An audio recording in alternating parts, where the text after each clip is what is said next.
Ahir era una molt bona oportunitat, perquè al final els jugadors, com dius, no habituals, la majoria van anar a 90 minuts. Eren moments de demostrar que estan preparats perquè en el moment que l'equip ho necessiti puguin entrar, no? I la majoria ho van aprofitar. El que passa que el context no era el millor perquè feia molt fred, eren quarts de 9 de la nit, el camp era molt petit, extremadament petit, i no va començar del tot bé el partit, perquè al minut 1 van fer un gol. Em sembla que és el gol més ràpid que ens ha fet mai. Però a partir d'aquí crec que vam estar bé.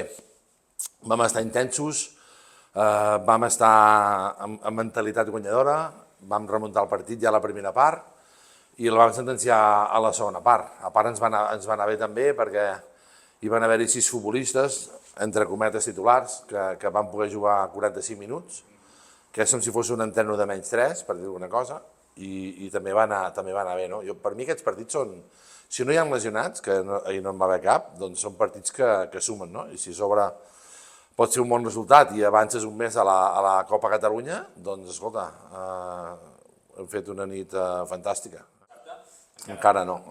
Estem retallant, diguem, dates, però encara li queda una mica.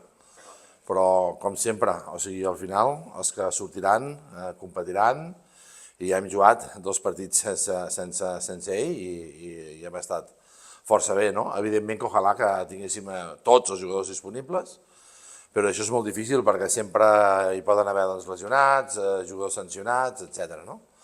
Però per això hi ha una plantilla i tots tenen que competir i sobretot aprofitar les oportunitats quan les tenen. En partits com ahir agafes moltes dades, perquè porten els aparatets tots i saps els esforços que han fet, amb alta intensitat, tot. Llavors saps que s'ho ha pres més en sèrio i qui no, i en alguns casos han adelantat posicions i estan bé, com té que ser, no? En el futbol al final entrenes, jugues partits i tot suma per posar-nos-ho difícil a nosaltres per poder fer l'alineació. I el que vull és tenir dificultats, que això serà una bona senyal. Evidentment que són jugadors que tenen moltíssima qualitat, o més, ja podríem parlar de genialitat, són els millors futbolistes d'aquesta edat, que hi puguin haver-hi de tot arreu, però sortiran 11 al camp i nosaltres sempre diem que tots els partits són difícils en aquesta categoria, i nosaltres anem allà amb ambició i amb molt de respecte, perquè evidentment que són bons futbolistes i que estan predestinats a quedar dalt de tot, però